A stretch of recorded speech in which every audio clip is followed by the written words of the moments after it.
Cultural del Corte Inglés, Isabel y Julia, muchísimas gracias. Esta vez la Fundación se ha servido de la caballería como explorador y vanguardia y nos ha gestionado directamente con la Sala de Ámbito Cultural nuestro querido Diego Estrada. Por eso estábamos esperándole a él, porque sin él no podíamos empezar, ha sido el factotum. Muchísimas gracias a todos por venir. Sé que estamos partidos, ha sido una falta quizá de anuncio por parte nuestra, no le vamos a echar la culpa a nadie más. Y ahora mismo está coincidiendo, va a empezar otra conferencia de la Asociación Bernardo de Gálvez, que el coronel Miguel Ángel Gálvez estará dando, va a dar a partir de las 8, creo, en el Club Mediterráneo. Pero nosotros ya teníamos anunciada esta conferencia, como digo, de la mano de Diego Estrada, y hoy tenemos la enorme suerte de contar con Alfonso Álvarez Gaume, al que muchos de ustedes conocen, y para los que no lo conozcan, yo hago una breve presentación para no restarle mucho tiempo a él. Alfonso, aparte de que somos amigos, su hermano Juan Antonio y yo somos de la 30 promoción, él es de la 35, la única diferencia, aquí los hay más modernos, la única diferencia, decíamos antes, haber nacido antes o después. Por eso el general Gavari es el más antiguo, el decano de los que estamos aquí, porque nació antes y además es general. Y Alfonso es de la 35 promoción, decía, y al salir de la academia, pues la oferta de vacantes que le hicieron empezó por la brigada paracaidista.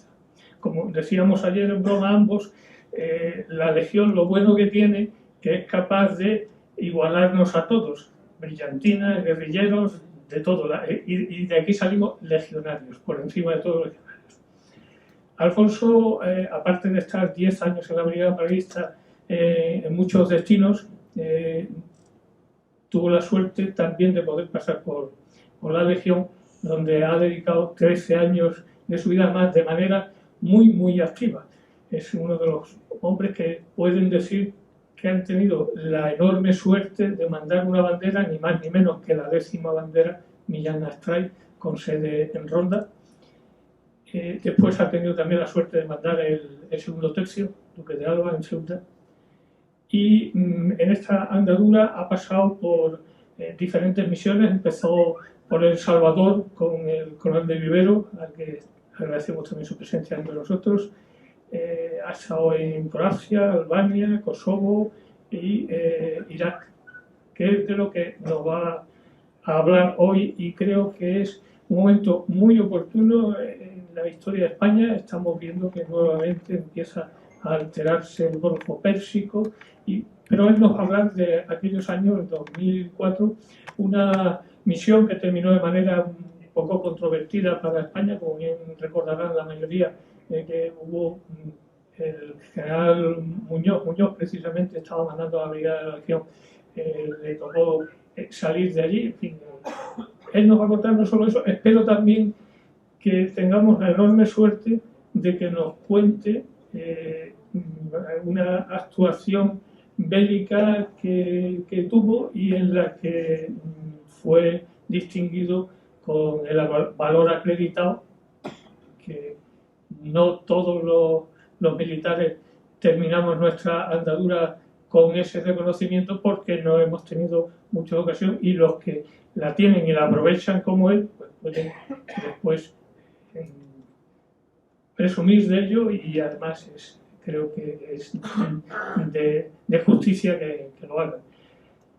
Yo, sin más, voy a cederle la palabra a Alfonso, que es el que han venido a escuchar, y únicamente pues agradecer como corresponde a su asistencia a la invitación de la Fundación Tercio de Extranjeros, que una vez más pues tenemos la suerte de poder gozar de un excelente conferenciante.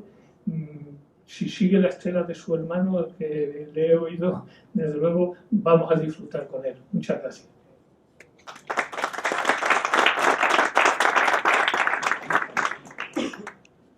general, con su permiso. Bueno, antes de empezar la conferencia, agradecerle pues, a mi amigo Juan Antonio sus palabras y luego transmitirle el orgullo de todos los legionarios porque haya un oficial de la Legión que haya creado la fundación, una fundación desinteresada, que a cualquier legionario que podamos estar en situaciones pues, económicas adversas, sabemos dónde acogernos. Muchas gracias y ánimo porque la labor tuya requiere mucho entusiasmo y mucha entrega. Muchas gracias. Bueno, en primer lugar, comentarles que la misión, vamos, el tema de la conferencia va a ser en los años 2003 y 2004. En resumen, decirles qué hacían legionarios en Irak durante los años 2003 y 2004. Primero vamos a hablar de Irak. ¿Dónde está Irak? Bueno, pues Irak está pues, a 4.250 kilómetros de España. Tiene una superficie inferior a la de España. España son 505.000 kilómetros cuadrados, Irak son unos 437.000. La población está en los 40 millones y España estamos en los 47. Cuando nosotros fuimos allí en el 2004, Irak estaba en los 25. O sea, tiene un crecimiento impresionante, a pesar de haber tenido la cantidad de guerras que ha tenido. Irak, como pueden ver en el mapa, hace frontera con Irán. Es decir, aquí está el límite entre los países árabes y los persas, que históricamente pues, han estado muchas veces enfrentados. Al norte tiene el límite con Turquía, Siria, Jordania, Arabia Saudí y Kuwait. Quiero mencionar Kuwait porque para los iraquíes Kuwait es parte de Irak. Irak estaba situada en lo que según la Biblia en el Génesis hablaba de donde se encontraba el paraíso terrenal. ¿Se acuerdan? La tierra entre los 4 ríos, 2 de los cuales eran el río Tigris y el río Éufrates, donde estaba la antigua Mesopotamia, tierra entre 2 ríos. Es la cuna de las civilizaciones.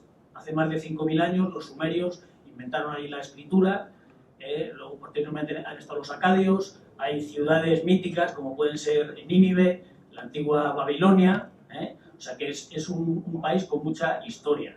A partir del siglo XVI fue parte del Imperio Otomano, hasta el final de la Primera Guerra Mundial, en el que el Imperio Otomano se desmembró y la zona que ocupaba Irak pues se la repartieron pues fundamentalmente entre Francia y Gran Bretaña.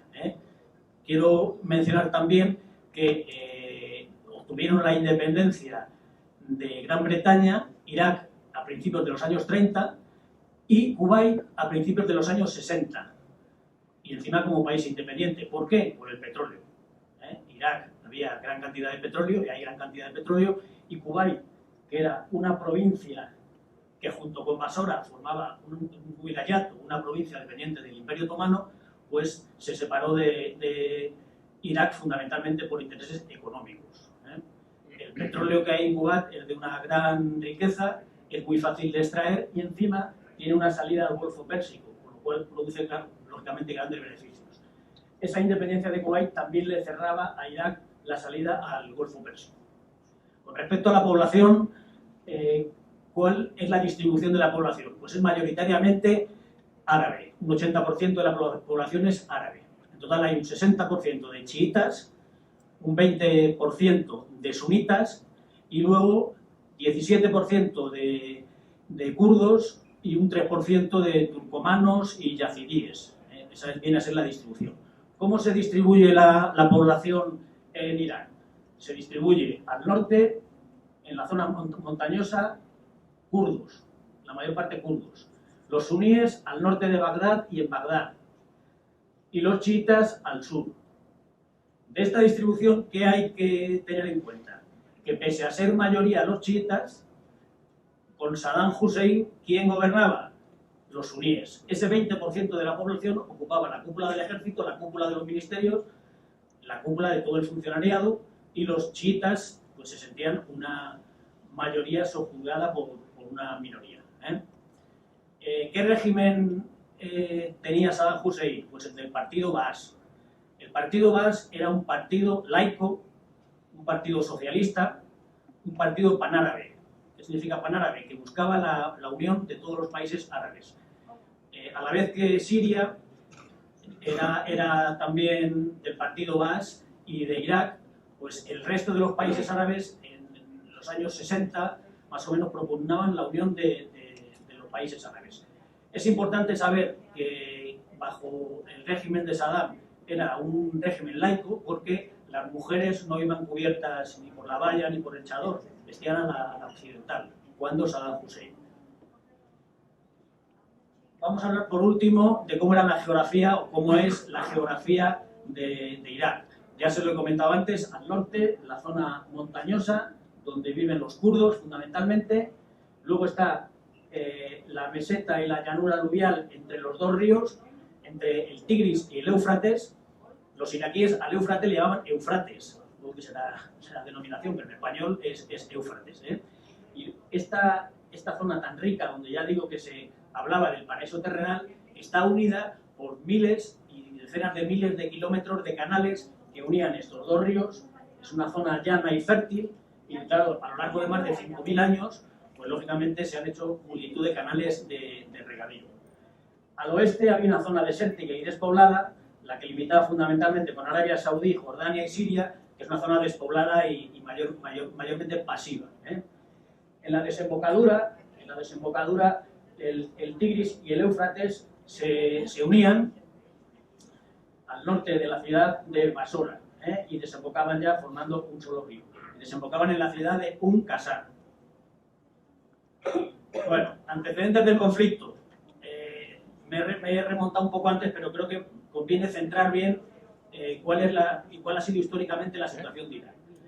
He hablado antes que era el límite entre los árabes y los persas, ¿no? Bueno, pues dentro de los antecedentes tenemos que remontarnos a 1979, cuando todos ustedes se acordarán que fue el derrocamiento del Shah de Persia, el famoso Mohammad Reza Pahlavi, que fue derrotado por el Ayatollah Khomeini. El Ayatollah Khomeini, que estaba exiliado en París, derrotó al Shah de Persia y asaltó la embajada estadounidense en Teherán, capturando pues más de 50 estadounidenses, lo cual supuso una humillación terrible para Estados Unidos, que era la superpotencia.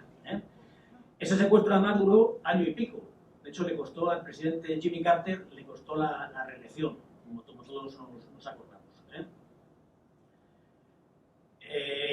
Irán hasta entonces había sido un aliado de Estados Unidos, porque no olvidemos que Irán es un país que hacía frontera con la antigua Unión Soviética. El norte de Irán hacía frontera con la antigua Unión Soviética. Y Estados Unidos exportaba el armamento más moderno a Irán, como aliado fiel que era, y que a la vez estaba rodeado por regímenes socialistas, como era el de Irak, que estaba apoyado por la Unión Soviética. De hecho, Irak tenía pues, carros T-55, tenía aviones Mir, que también tenía Mirage F-1 que le habían vendido los franceses. Continuamos con los antecedentes.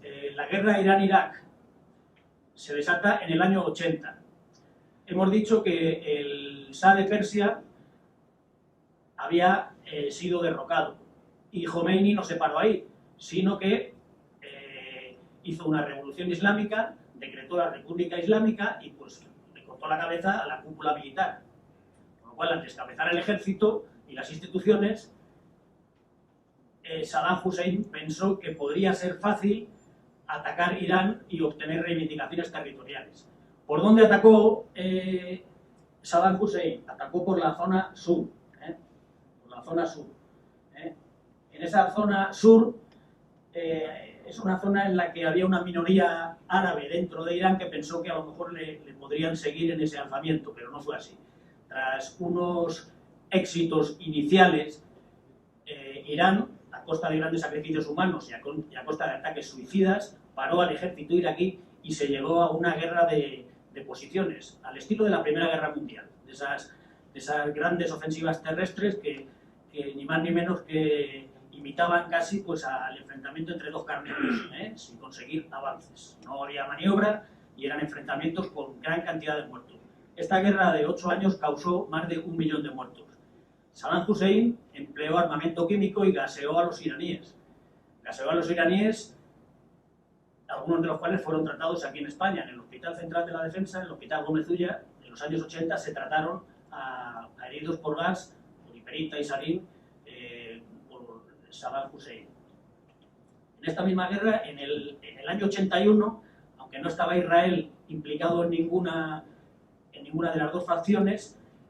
Si recordamos, Israel en el año 81 destruyó una instalación nuclear iraquí al sur de Bagdad, en Tamiz, en la cual murió un técnico francés, porque esa central nuclear se estaba instalando con tecnología francesa.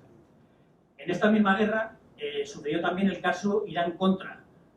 En el caso Irán-Contra, mira, ¿qué tiene que ver la Contra? La Contra está en Nicaragua. Bueno, pues resulta que en esta guerra Irán sufría un embargo. Tanto Naciones Unidas como el Congreso americano habían decretado un embargo de armamento contra Irán. Bueno, pues a través del teniente coronel Oliver North, de Infantería Marina británico, que era un asesor del gobierno americano, le vendieron más de 2.500 misiles TOW Estados Unidos a Irán, para que los utilizara contra Irak, que era teóricamente el que era aliado de Estados Unidos. Y con el dinero que obtenían financiaban a la contra nicaragüense, que quería derrocar en Nicaragua al régimen sandinista. En esta foto que he puesto aquí en la presentación, es un poco pequeña, pero el que está saludando a Saddam es Donald Rumsfeld. Donald Rumsfeld luego era el ministro de Defensa en el gobierno de George Bush hijo, cuando ataca a Irak. Pues aquí se le ve años antes saludando al que luego sería su enemigo. Bueno, pues durante esta guerra de Irán-Irak, que produjo, como he dicho, 1 millón de muertos, no solo gaseó Saddam a los iraníes, sino gaseó a su propio pueblo, a los kurdos. En la zona de norte, en la zona kurda, se produjo un levantamiento de kurdos que pues querían la independencia de Irak, y Saddam Hussein, con un gobernador que él tenía, que era Ali el Químico, gaseó y causó más de 50.000 muertos. De hecho, una localidad, en Jálaba, 5.000 muertos entre hombres, mujeres y niños, porque gaseó a toda la población. Y produjo un éxodo de kurdos que se refugiaron en Turquía. Bueno, en el año 88, esta guerra, ¿por qué acaba? Acaba por agotamiento de las partes. No habían conseguido ningún avance territorial y estaban exhaustas las dos potencias. ¿Cómo había quedado Irak? Pues Irak había quedado arruinado económicamente porque había tenido que recibir muchos préstamos de otros países árabes y no podía pagarlos.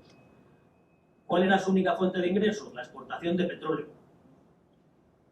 ¿Qué pasó con la exportación de petróleo? Saddam pidió a la Organización de Países Exportadores que limitase la producción para que el precio no bajase. Kuwait se negó y Kuwait aumentó la producción, con lo cual bajaron los precios y Irak pues se vio estrangulado y con la economía cada vez en peor situación. Por eso el 2 de agosto del 90 Irak invade Kuwait. Irak invade Kuwait el 2 de agosto del 90. Naciones Unidas reúne el Consejo de Seguridad y condena esa invasión. Estados Unidos empieza a desplegar en Arabia Saudí. La ocupación de Kuwait se hace en pocas semanas y se constituye una coalición con casi 40 países para desplegar en Arabia Saudí e impedir que Saddam continuara invadiendo Arabia Saudí. En esa coalición participaban no solo Estados Unidos y Gran Bretaña como siempre y algunos países europeos, sino participaban países musulmanes. Participó Egipto, participó Arabia Saudí, Marruecos, o sea que esa coalición contó con el beneplácito de Naciones Unidas y con un respaldo enorme. Esa operación para parar las ansias de continuar avanzando de Saddam se llamó Escudo del Desierto, Desert Shield. Durante esa operación la coalición acumuló en 6 meses más de 900.000 hombres, la mitad de los cuales eran estadounidenses. Se decretó un embargo contra Irak, en el cual participó España a través de buques de la Armada y un embargo aéreo con aviones del Ejército del Aire. ¿Os acordáis de la actuación aquella de Marta Sánchez en las fragatas? Bueno, pues pues era la actuación aquella con la participación española durante el embargo famoso que se decretó. Bueno, Exactamente. Bueno, pues se siguieron acumulando tropas y las Naciones Unidas habían dado un ultimátum de que el 15 de enero del 91 Saddam abandonara Kuwait. No se cumplió y en la noche del 17 de enero del 91, pues a las 2 y pico de la mañana, empezó la operación Tormenta del Desierto, con el bombardeo de la estructura de mando y control iraquí, con el bombardeo pues, de todas las instalaciones gubernamentales, del ejército, de los aeropuertos, de todas las bases. Como siempre, esa operación pues, empezó con misiles cruceros lanzados desde buques. A continuación, pues, la aviación se cargaba las defensas tierra-aire y posteriormente pues, se intentaba degradar todo el poderío militar y el sistema de mando y control. Toda esa campaña aérea duró 5 semanas, duró hasta el 24 de febrero. Durante esa campaña no solo se lanzaban armas y proyectiles, sino se lanzaban también mensajes a la población a través de panfletos y de radio para que la gente se entregara y se rindiera y se rebelara contra Saddam. Cuando empezó la campaña terrestre son famosas las imágenes que veíamos en televisión, que aparecían miles de soldados iraquíes con las manos en alto para rendirse ante unos pocos soldados americanos. Fueron famosos. Bueno, pues, toda esa campaña de propaganda que se hace es lo que se llama infoops o operaciones de información, que ni más ni menos que degradar la moral no solo de las tropas, sino de la población civil que apoya a esas tropas. Bueno, la campaña Tormenta del Desierto, la fase terrestre, que estaba mandada por el general Norman Schwarzkopf, duró 4 días, 96 horas. Y en esas 96 horas el ejército iraquí abandonó Kuwait. Primero lo abandonó la Guardia Republicana, que era un ejército más leal a Saddam Hussein, mejor pagado y escogido. Y los últimos que abandonaron pues sufrieron unas bajas enormes en la famosa carretera de la muerte que se llamaban, que unía Kuwait City, la capital de Kuwait, con Basora. Ahí la aviación, la artillería y los blindados de la coalición pues aplastaron a todas las columnas de vehículos que salían hacia Irak. Bueno, acaba esta operación y se producen 2 sublevaciones en Irak. En el norte los kurdos se vuelven a sublevar y en el sur los chiitas, cuya capital más importante es Basora, se sublevan también contra Saddam. Saddam aplasta con la Guardia Republicana la sublevación en Basora, causando decenas de miles de muertos, y contra los kurdos lo vuelve a gasear otra vez, lo vuelve a gasear. Como ya estaban escarmentados de pocos años antes, se produce un éxodo hacia Turquía. Todas estas ciudades se produce un éxodo hacia Turquía. Entonces se hacen 2 cosas. Se declara una zona prohibida al norte y otra zona prohibida al sur para la aviación iraquí. De materializar esa prohibición se encarga la aviación de la coalición, fundamentalmente Estados Unidos y Gran Bretaña. Y luego, al mismo tiempo, en el año 91, España manda una unidad militar, una agrupación táctica al mando de un coronel, del coronel Ledesma, con helicópteros Chinook IH y una bandera paracaidista al sur de Turquía y al norte de Irak, dentro de la operación Provide Comfort se llamaba. Una operación en la que participaron fuerzas españolas, estadounidenses, británicas, italianas. Estuvieron unos 2 meses y pico proporcionando ayuda humanitaria, porque claro, aquí había más de 1 millón de refugiados en una zona montañosa que no tenían nada y que habían dejado lo puesto y habían salido corriendo porque claro, no querían morir gaseados. Dentro del siguiente antecedente que hay, serían los atentados del 11S en el 2001. Desde el 91 hasta el 2001, ¿cuál es la situación de Irak? Sufre un bloqueo militar, es decir, tiene prohibido el acceso a tecnología militar o tecnología susceptible de ser empleada militarmente, de manera que entonces, pues, muchos productos químicos no se lo venden, muchos productos que pueden tener aplicación en los hospitales tampoco se lo venden, y entonces aumenta la mortalidad infantil. Las Naciones Unidas, para intentar paliarlo, desarrolla el programa Petróleo por Alimentos, pero vamos, la situación en Irak es económicamente desastrosa. Condicionantes de la guerra de Irak en el 2003. Bueno, en el 2003, desde el 2001 al 2003, Estados Unidos, cuando sufre los atentados del 11S, que también, al igual que cuando el secuestro y el asalto de la embajada en Teherán había sido una humillación, pues claro, es la primera vez que Estados Unidos sufre 3.000 muertos en su propio terreno. Ni siquiera en la Segunda Guerra Mundial había sufrido un ataque de enemigos. Para ellos supone una gran humillación.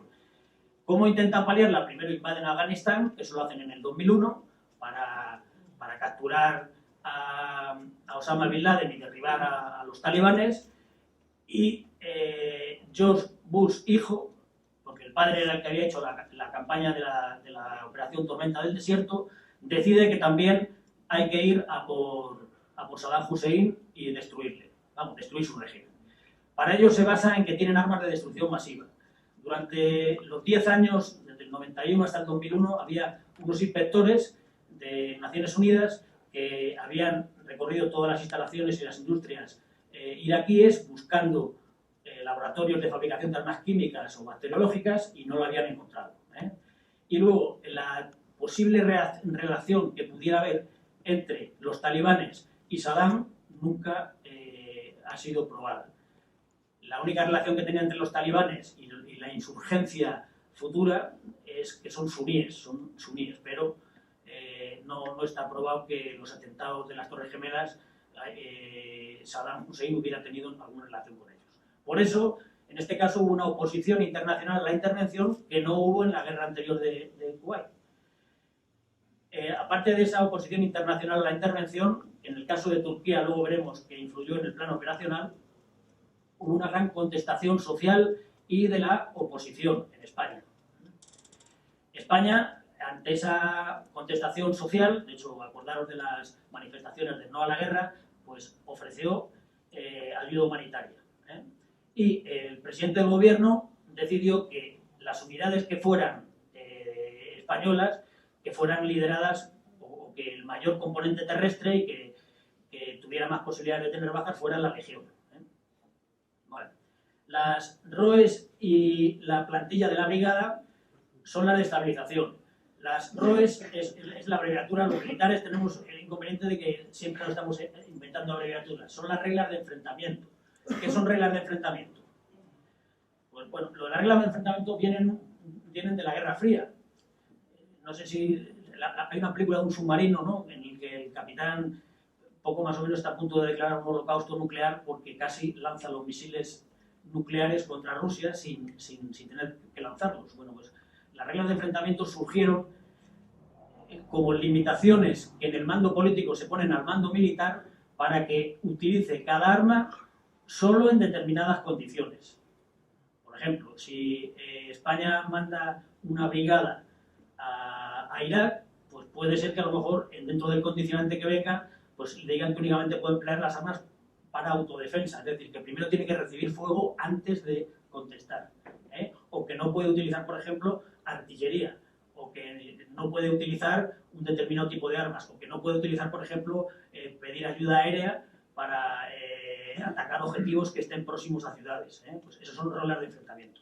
Y luego, otro condicionante que tuvimos con respecto a la plantilla de la brigada es que la brigada no lleva toda su dotación de armas, sino que, primero, por los problemas presupuestarios, se le marcan un número máximo de hombres que pueden ir a esa misión.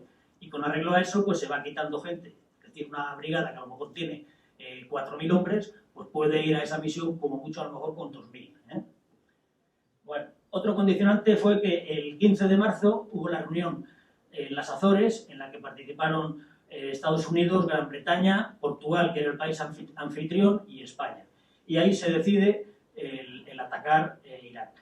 En el ataque, es decir, países que aceptaron aportar tropas fueron Estados Unidos, Gran Bretaña, Australia y Polonia, que mandó unas pequeñas unidades de operaciones especiales. Estamos hablando del ataque para derrocar a Saddam. El 20 de marzo del 2003 se inicia el ataque. En este caso ya no pasó como en Kuwait, que hubo 5 semanas de preparación y de bombardeos, sino que simultáneamente al bombardeo empezó la ofensiva terrestre. ¿Por qué? Pues porque según la doctrina que había en ese momento, decían que con la superioridad tecnológica, la cantidad de armas de destrucción masiva, misiles y aviación, que era suficiente para degradar y poder lograr el objetivo. Luego se ha demostrado que no, pero pero vamos, ese es el motivo que ese ataque, en lugar de hacerse con 900.000 hombres, como en la primera campaña del Golfo, se hizo pues con 300.000 escasamente. Bueno, el mismo día 20, señalo aquí que el buque Galicia zarpa derrota. El 9 de abril se toma Bagdad. Cae Bagdad, esa es la famosa imagen de la estatua de Saddam, y el Galicia, el mismo día que cae Bagdad, el Galicia atraca en un Qasar, que es el puerto que hemos visto al sur, que estaba en el Golfo Pérsico. Eso estaba bajo zona ocupada ya por los británicos, en un Qasar. En un Qasar, cuando atraca el buque Galicia, el Consejo de Seguridad de Naciones Unidas ya había emitido la resolución 1472, que la emitió el 28 de marzo, antes de que llegara. Y esa resolución es de ayuda humanitaria a la población iraquí. En el buque Galicia, que aunque fue escoltado, entró en el Golfo Pérsico solo el buque Galicia. ¿Qué iba a bordo de ese buque? Pues iba el EMAD Centro, el escalón médico avanzado del Ejército de Tierra, el escalón médico de la Armada. El escalón médico del Ejército de Tierra desplegó fuera del buque, a 8 kilómetros tierra adentro, en un campo de prisioneros iraquí que estaba custodiado por policía militar estadounidense. El EMAD de la Armada, desde el buque primero y luego en instalaciones de un Qasar, prestó apoyo a la población civil iraquí. Además, iba una compañía de infantería marina para dar seguridad y escoltar a los convoyes. Iba un equipo de reconocimiento NBQ al mando de un comandante de la Legión, el comandante Eugenio Bayo, y iba luego equipos CIMIC. Siempre que oigáis hablar de equipos CIMIC, son equipos de cooperación cívico-militar, que son los que se encargan de la ayuda humanitaria que iba en las bodegas de ese buque, repartirla a las autoridades civiles y hacer proyectos, pues por ejemplo, de reconstrucción del abastecimiento de agua potable, de las necesidades sanitarias que tuviera la población, de electricidad, de proyectos para contribuir a la vuelta a la normalidad de la población. El Galicia estuvo allí hasta el 21 de junio, que zarpó y regresó a España. Aquí, en este mapa que he sacado de la red, se ve cómo fue la invasión de Irak. Se partió desde Kuwait, en dirección a Bagdad, con el grueso de las tropas. Lo que aparece aquí a la izquierda, en esta zona, que es una zona pasiva, son unidades de operaciones especiales. Ya he dicho que todo esto era desierto, una zona sin importancia táctica. En la zona kurda desplegó nada más que una brigada aerotransportable. Y el grueso desplegó desde Kuwait, como se ve aquí, con la división 101 estadounidense, con la tercera división de infantería estadounidense, con una división de infantería de marina estadounidense, de los marines americanos, y una división británica. En el plan de operaciones estaba previsto que la cuarta división de infantería entrase por el norte desde Turquía, pero Turquía negó el paso para atravesar su territorio para invadir Irak. Y esa división que estaba embarcada en buques tuvo que darse la vuelta y entrar luego ya más tarde por Kuwait. Aquí viene en este mapa pues la fecha de los días, o sea que se ve que el ritmo de la progresión es muy rápido. O sea, para el 15 de abril habían llegado ya a Tikrit, que era la ciudad natal de Saddam Hussein, y habían conquistado todo Irán. Bueno, vamos a permitir que me levante.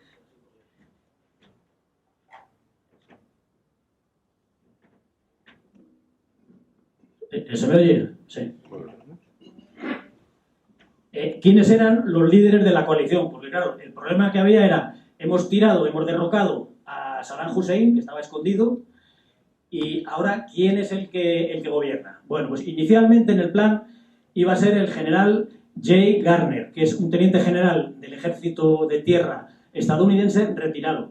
Es el que aparece aquí, el periodista, poniéndole el codo en el hombro. Él estuvo unas 3 semanas nada más. Estuvo nada más que 3 semanas. Y el que estuvo más tiempo fue Paul Bremer. Paul Bremer era un diplomático que no había ocupado nunca puestos de mando, vamos, ni puestos ejecutivos. Era neocon y de los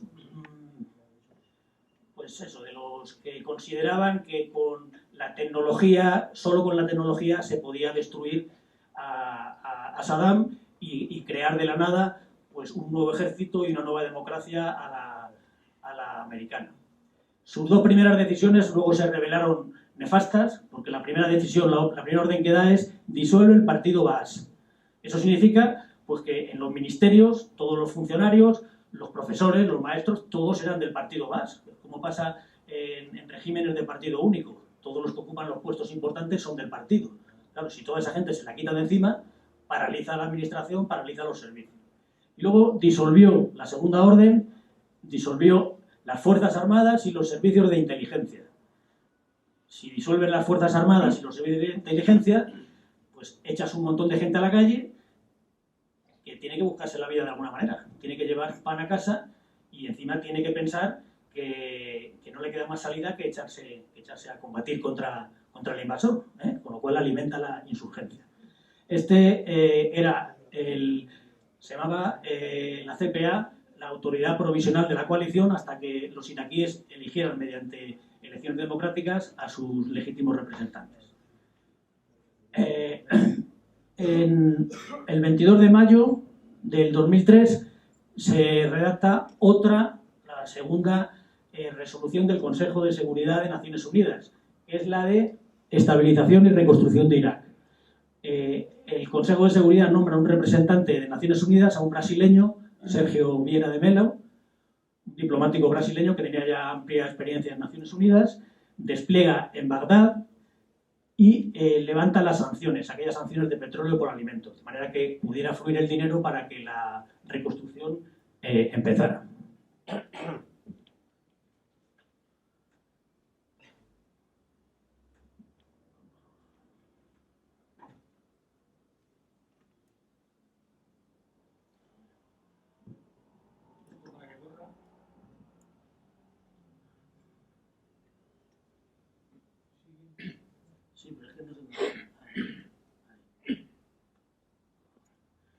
Bueno, el 1 de mayo, la foto esta también es muy famosa, que es la de a bordo del portaaviones Lincoln, cuando George Bush da el misión cumplida.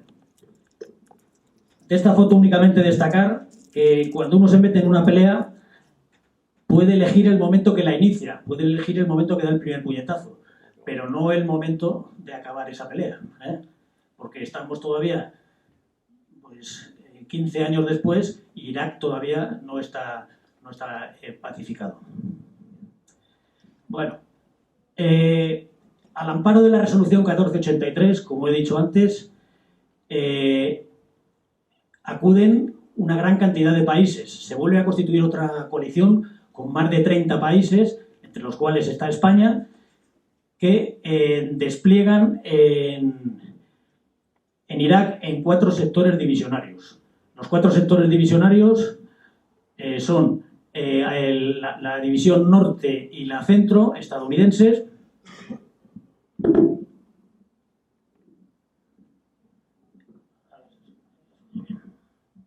y la centro-sur, que es donde está España. La sur es la británica, que son los que nos recibieron en Basora cuando mandamos el buque Galicia, y España en principio despliega fundamentalmente en 2 ciudades, en Diguanilla y en Nayaf. La división centro-sur, que es la que nos vamos a centrar, la mandaba un general de división polaco y tenía de segundo jefe a un general de división español. Y estaba previsto que España y Polonia rotaran el mando de esa división. Estaba formada por 3 brigadas, una polaca, otra española y otra ucraniana, y dentro de la brigada española se integraban contingentes de 4 naciones sudamericanas, de Honduras, El Salvador, República Dominicana y Nicaragua. La primera brigada que España va a mandar iba a ser por un periodo de 4 meses, se denominó Plus Ultra 1. Se constituyó sobre la base de la BRILAT, de la Brigada Ligera de lo Transportable, con sede en Pontevedra. Su general, que era el general Díaz de Villegas, era el que iba a mandar esa brigada, iría con su cuartel general y con la unidad logística, y el núcleo de tropas de brigada pues serían de esa brigada. El grupo táctico sería de la Legión, el tercer tercio, en concreto era la 7ª bandera, y al final el general Díaz de Villegas, por decisión del mando civil, no fue. Pocos días antes de ir, el ministro dijo que no iba y le sustituyó por el general Cardona, que en ese momento ocupaba el puesto de general jefe del mando de operaciones especiales. Inició el despliegue en julio del 2003, y realizó el relevo con las unidades americanas que estaban en la zona el 28 de agosto. Este relevo se demoró tanto porque los batallones sudamericanos que llegaban, según los acuerdos, debían ser armados con el armamento pesado, los vehículos y las transmisiones por Estados Unidos, pero se demoró mucho. Entonces, claro, no podían cumplir sus misiones porque eran tropas a pie con el fusil nada más. Les faltaban pues camiones, vehículos blindados o vehículos ligeros. Al final les dieron vehículos ligeros y camiones, pero sin blindaje, sin protección. Este es el organigrama de la Brigada Plus Ultra. Lo voy a poner poco tiempo porque ya digo que es técnico. Vamos a que al personal civil que no esté muy familiarizado con los organigramas, pues siempre es un follón. En resumidas cuentas, decir que pasaban de los 2.000 hombres, había un grupo táctico español, un escuadrón de caballería, 3 batallones, uno hondureño, otro salvadoreño y otro dominicano, había una unidad sanitaria nicaragüense y luego ya el resto de unidades, pues las propias de una brigada, con la excepción de artillería. No llevábamos ni artillería, ni llevábamos armas de defensa contra carro, ni llevábamos morteros, y luego los grupos tácticos llevaban la mitad de sus efectivos normales. ¿Cuál era la misión de esta brigada? La misión de la brigada, que se mantuvo para las 3 brigadas que pasaron, pues era llevar a cabo operaciones en el área de responsabilidad asignada para proporcionar la seguridad necesaria que garantice un ambiente de estabilidad, para facilitar la transición a una nueva administración civil.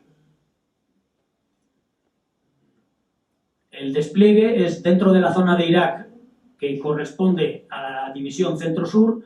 Esta es la zona de nuestra brigada. Esta zona más amplia, que se le asignaba al escuadrón de caballería, es porque es una zona pasiva, que era el desierto, la zona limítrofe con Arabia Saudí, una zona desértica.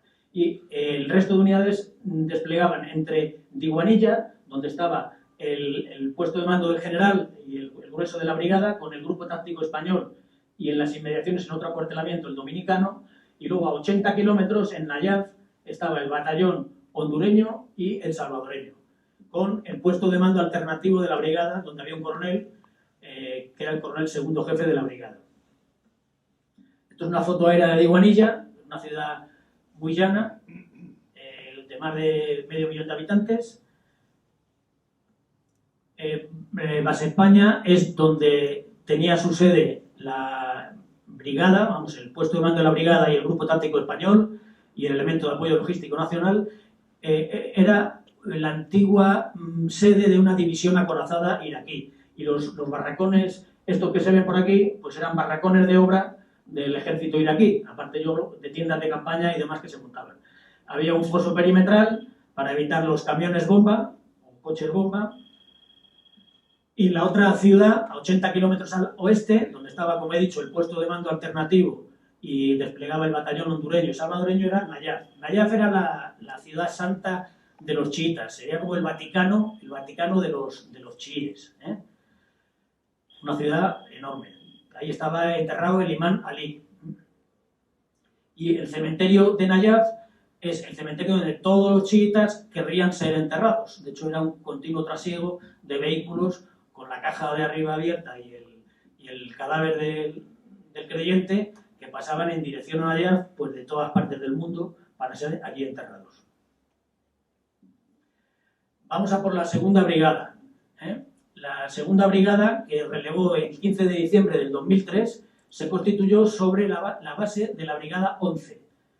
La mandaba el general Fulgencio Coll.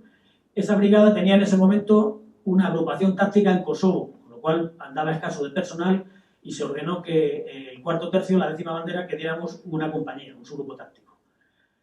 El 15 de diciembre, cuando se efectuó el relevo, se ordenó también que otra compañía del tercer tercio, que ya había estado los 4 meses, que se quedara, de manera que hubiera 2 compañías de la Legión, porque se pensaba que el presidente del gobierno iría en esas fechas a visitar a las tropas y para que hubiera más tropas en la zona. Deterioro del ambiente en la zona. En la zona de operaciones se empezó a deteriorar el ambiente. Nos acordamos que Bagdad cayó el 15 de abril. Bueno, ya estamos en julio, que empieza a desplegar la Plus Ultra 1 y el ambiente era permisivo. El 19 de agosto se produce el atentado en Bagdad con un camión bomba contra la sede de Naciones Unidas, donde estaba el brasileño Sergio Vieira de Mello y formaba parte de su staff el capitán de navío Martín Oar, que estaba allí en Bagdad, que también muere en el atentado. Murieron allí pues, unos 19 de Naciones Unidas que estaban en Bagdad.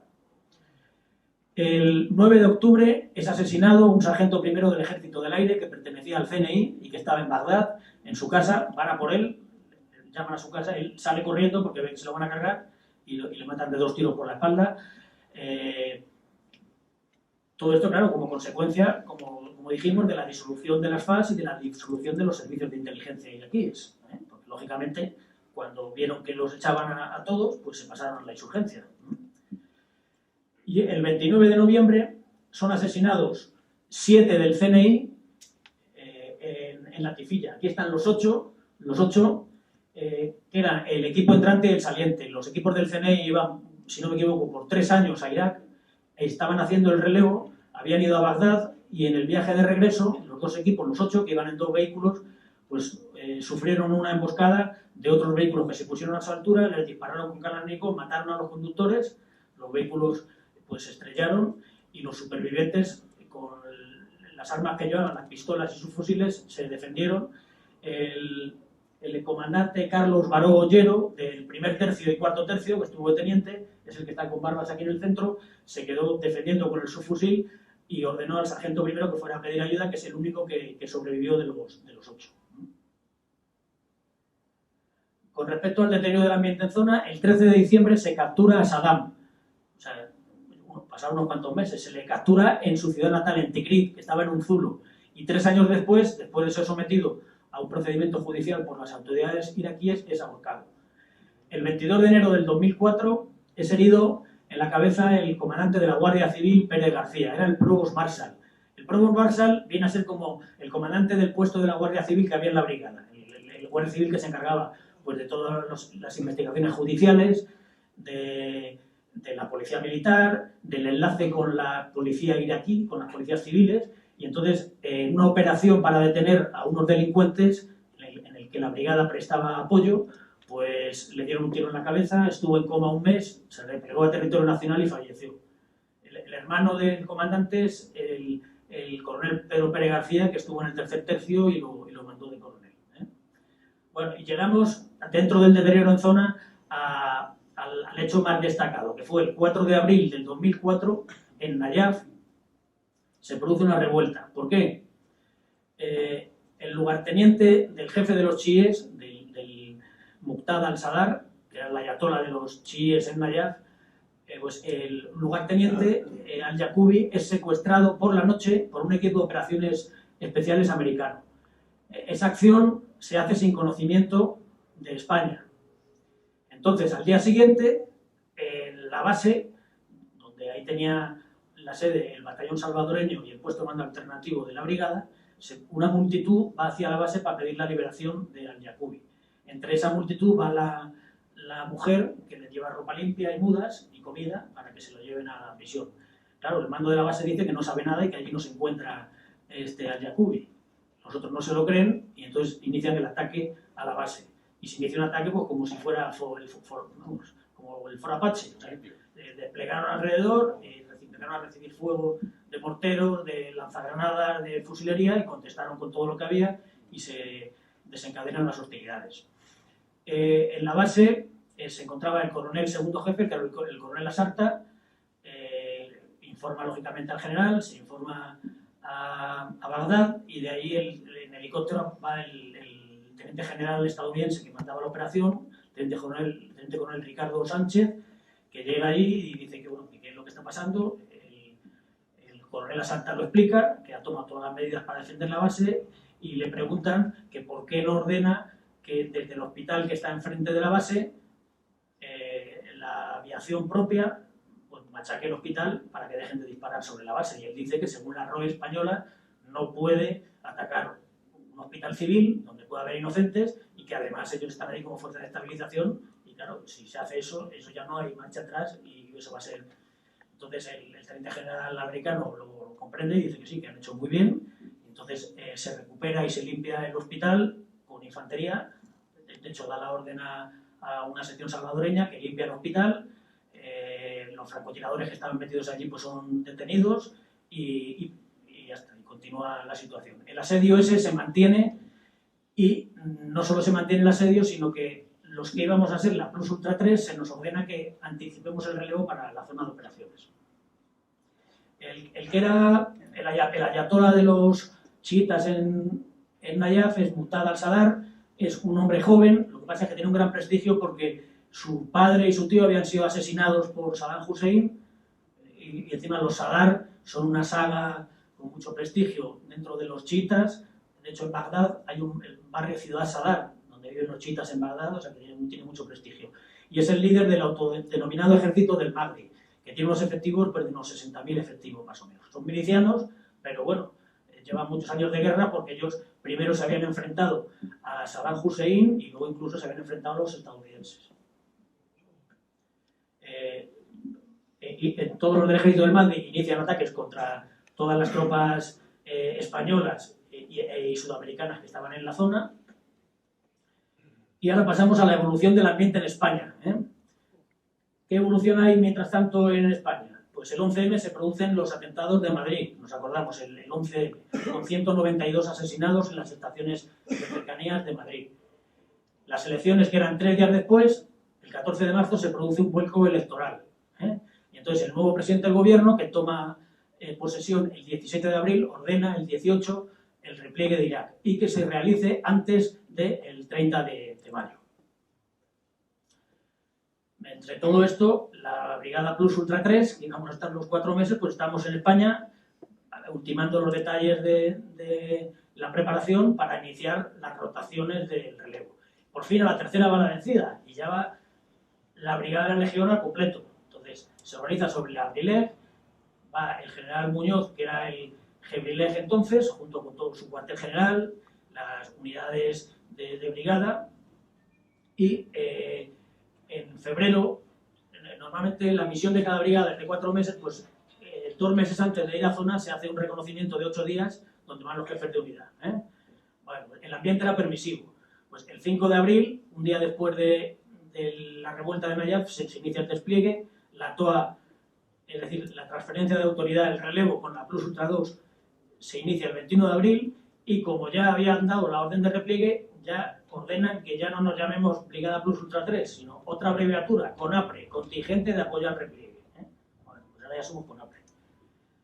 Las temperaturas empiezan a subir, ya las temperaturas son frecuentes de más de 50 grados y vienen tormentas de arena, y las misiones que se desarrollaban allí pues eran de control de zona, fundamentalmente, misiones de seguridad de bases y de convoyes, reserva, teníamos helicópteros y una unidad de tipo sección de 30 hombres en 15 minutos de día y de noche para poder ser empleada en reserva en cualquier punto que hiciera falta. También prestábamos apoyo a la policía iraquí, instrucción del ICDC. ¿Qué es el ICDC?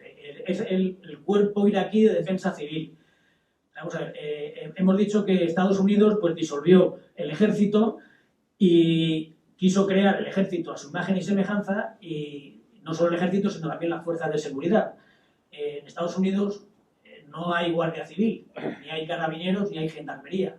Hay Guardia Nacional, que viene a ser pues, una especie como de unidades de reserva que se emplean también en catástrofes civiles. ¿Acordáis del Katrina? Cuando hubo pues aparecían allí, por ejemplo, soldados vestidos con casco y demás para atender catástrofes civiles, pues esa es la Guardia Nacional. O cuando ha habido, por ejemplo, disturbios en Los Ángeles, disturbios raciales en Los Ángeles, que aparecen unidades del ejército, pues como no tienen guardia civil, ellos lo que tienen es una Guardia Nacional. Bueno, pues el ICDC lo quisieron crear y la la orden que teníamos era formar el batallón, el ICDC, a imagen y semejanza de la Guardia Nacional. Entonces nosotros teníamos pegado a nuestra base un batallón de 750 iraquíes, que son los que aparecen aquí con el traje marrón, y que tenía un comandante del grupo táctico que era el responsable de su adiestramiento. Y había otro batallón en Nayaf. El contingente de apoyo al repliegue, que era lo que era la Plus Ultra 3, estuvimos haciendo las misiones operativas hasta el 16 de mayo. O sea que la fecha tope que habían dado era el 30 de mayo, pues hasta el 16 de mayo se estuvieron haciendo las misiones operativas normales. Escoltas de convoyes hacia Kuwait, porque claro, hubo que empezar a replegar todo el material que se había acumulado. Tuvimos que reaccionar contra los ataques y emboscadas, mantener la lealtad del batallón iraquí del ICDC y recuperamos todo el material.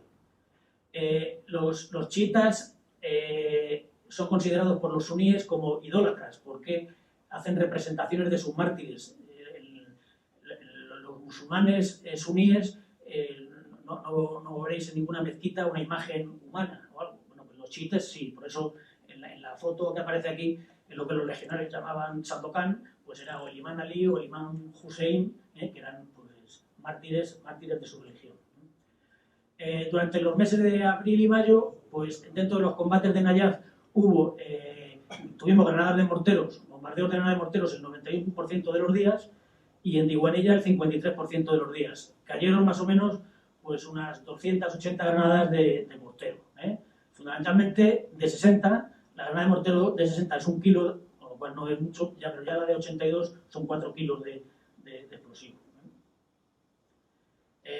Ante esos ataques, ¿cómo se respondía? Pues reaccionando contra emboscadas. Ahora pondremos una imagen una animación que ha hecho pues, un viejo legionario, el teniente coronel Vázquez, para que se vea cómo es una reacción.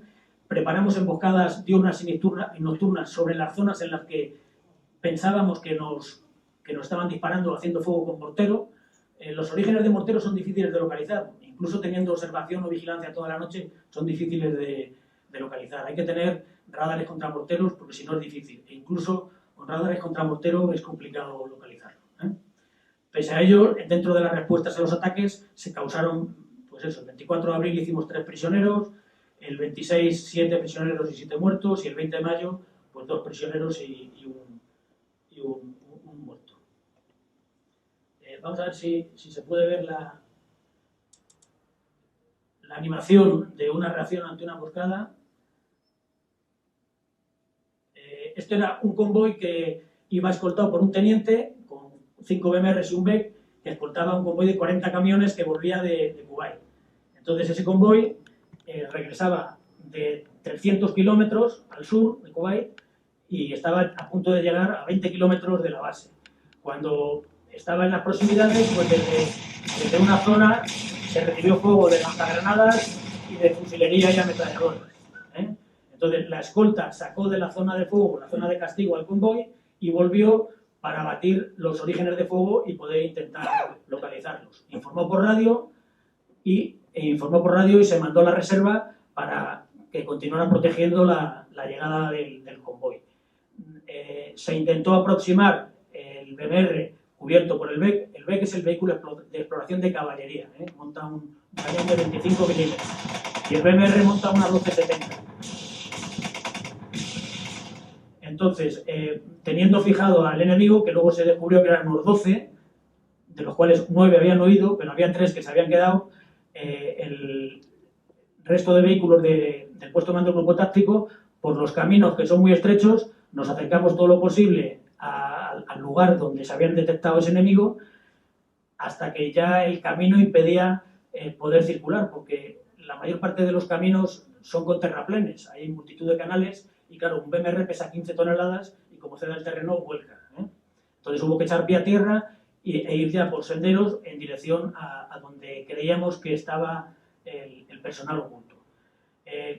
Cuando nos íbamos acercando, pues fuimos recibidos con fusilería y granadas de mano, una de las cuales hirió al sargento primero Cubero en las piernas, se contestó al fuego y ya estaba, se cogió un muerto y un herido, tuvimos nosotros un herido propio.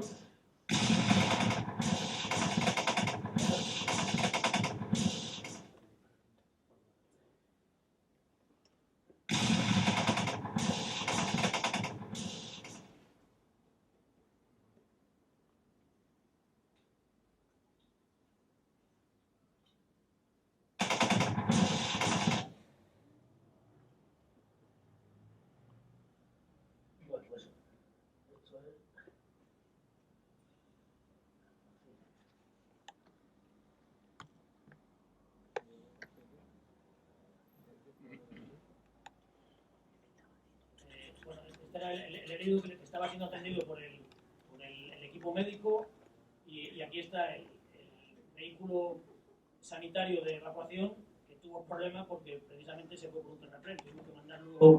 Tuvimos que mandar luego una grúa a recuperarlo. Mientras estaban pasando pues este tipo de cosas con la Plus Ultra 3, se produjo la disolución de la Plus Ultra 2 el 29 de abril en Botoa.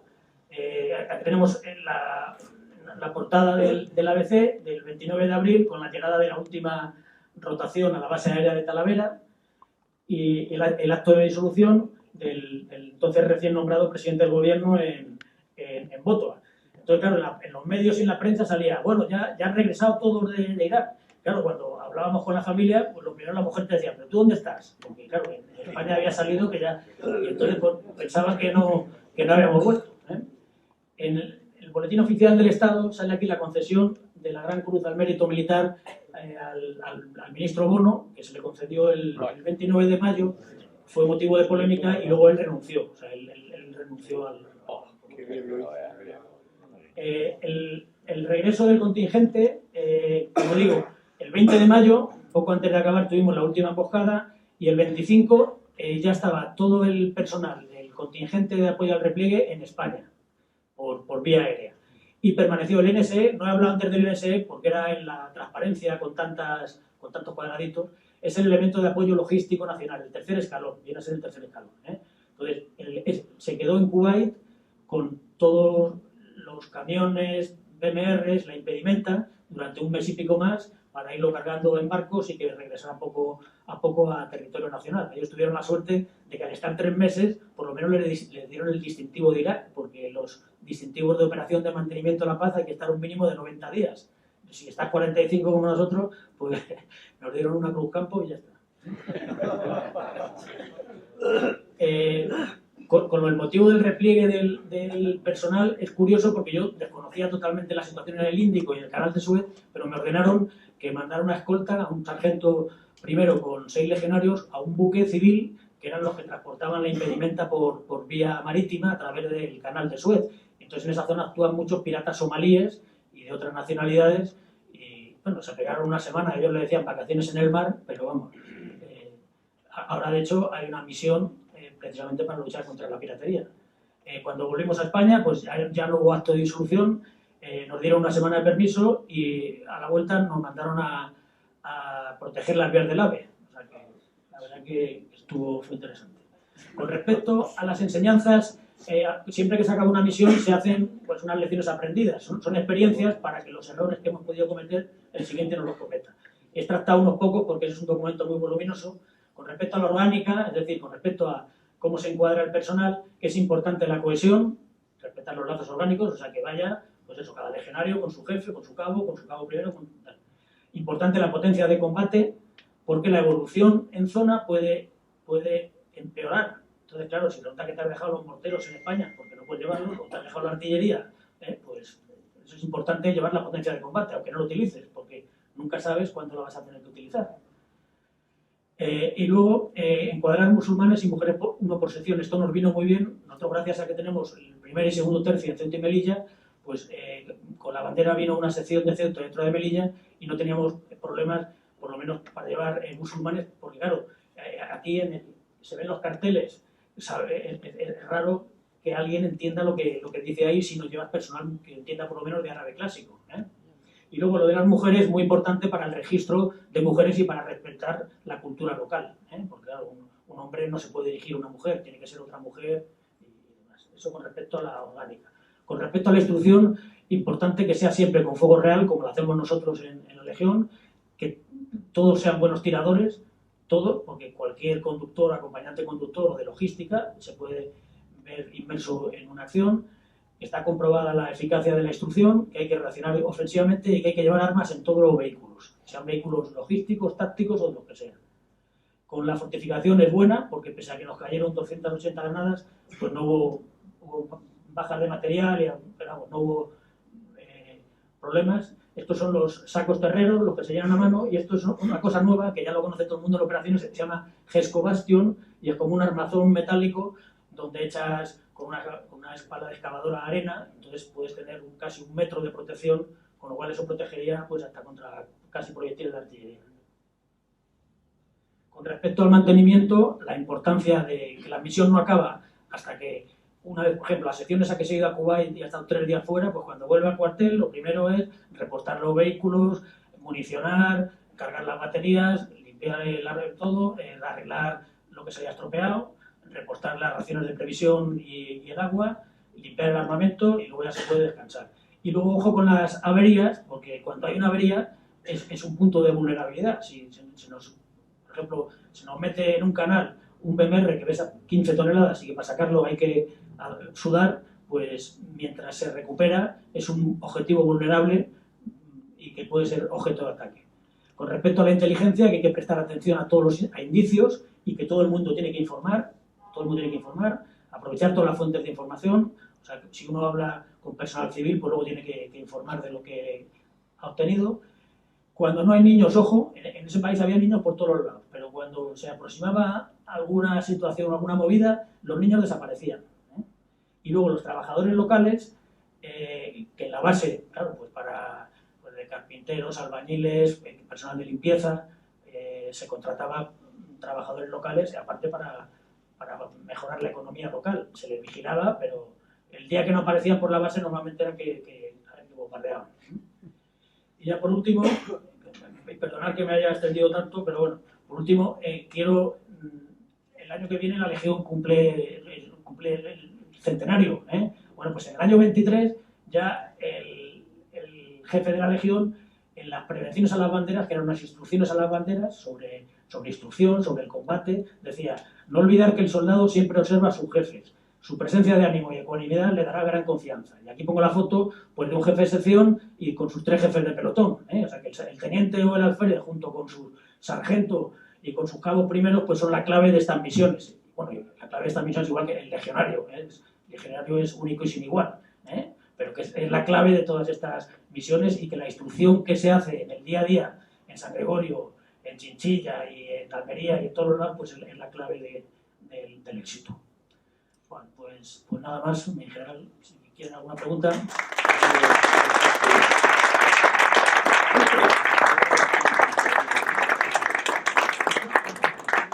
Yo me voy a permitir, con el permiso del público y de mi coronel, hacer una referencia, aunque sea personal, de las secuelas que tuvo esto en 2014, 10 años después de la presencia de la tercera brigada, cuando estaba el general Col Butcher y el coronel de mi promoción, Alberto Asarta Cueva, en su grupo táctico de legionarios a unos detenidos en la base de Iguanilla.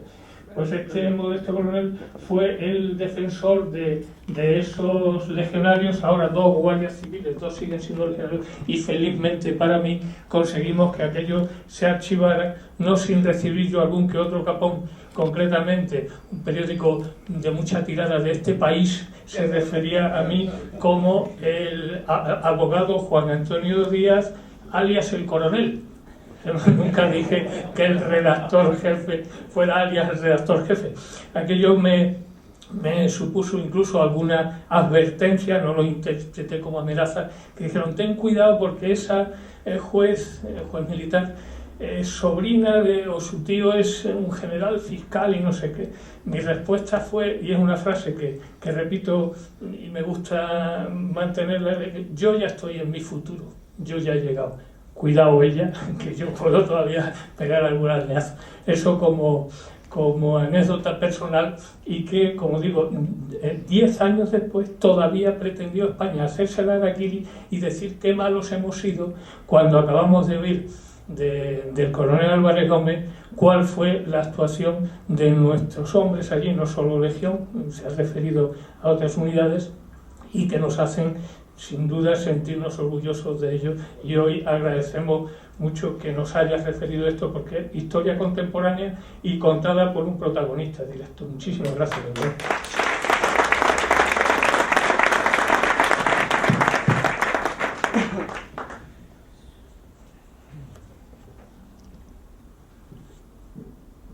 hacer algún apunte? Sí.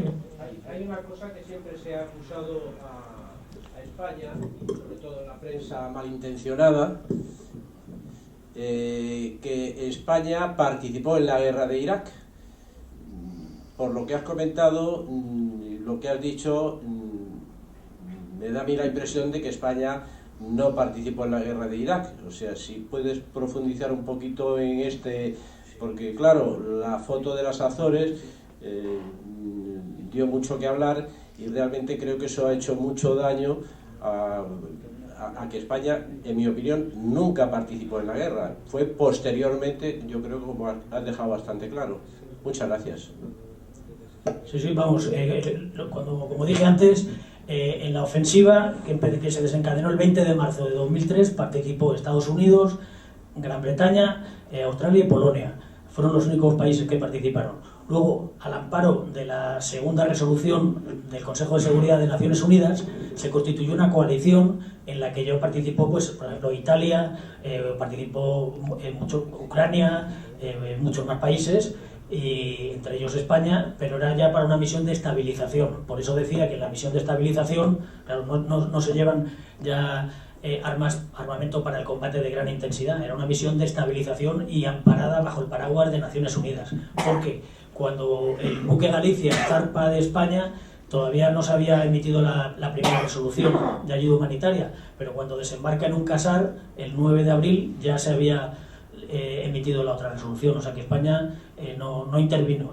El problema está en que es que ahora mismo ya la guerra formal no existe. Ahora mismo ya no existe como antiguamente una declaración formal de guerra, porque ahora mismo una guerra, ¿cuándo empieza? O sea, ahora mismo no hay una declaración formal de guerra, ni una declaración formal de que hemos terminado, que hemos hecho un acuerdo de paz. Entonces, claro, es que es muy difícil. Por eso es lo que decía en la imagen donde se ve al presidente Bush diciendo que es verdad que habían ocupado todo Irak, pero la guerra no había terminado.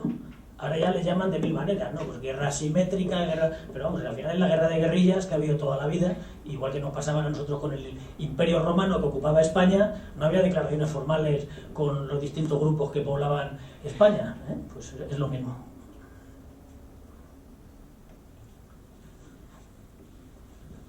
Pues si no hay más preguntas para el coronel Mijael, lo que sí quiero es anunciar, aprovechando la presencia del coronel y del teniente coronel Vázquez, que son los autores de un excepcional trabajo referido a los primeros 7 años de vida de la Legión en Marruecos 1920-1927, con la animación que hemos podido apreciar, que es habilidoso el teniente coronel Vázquez, y el verbo y la memoria, que no he hecho referencia a la prodigiosa memoria de que hacen gala los hermanos Álvarez Gómez. Nos han hecho un excelente trabajo, que son poco más de 180 minutos en 5 documentales que la Fundación Tres Extranjeros tiene el honor de haber recibido y editar, y lo vamos a presentar en un pendrive personalizado para la Fundación. Creo que es un excelente trabajo y que merece la pena que vea la luz, y para nosotros es un honor hacerlo. Pronto les invitaremos a la presentación de ese trabajo, que verán que realmente es una labor histórica de los cimientos de la Legión.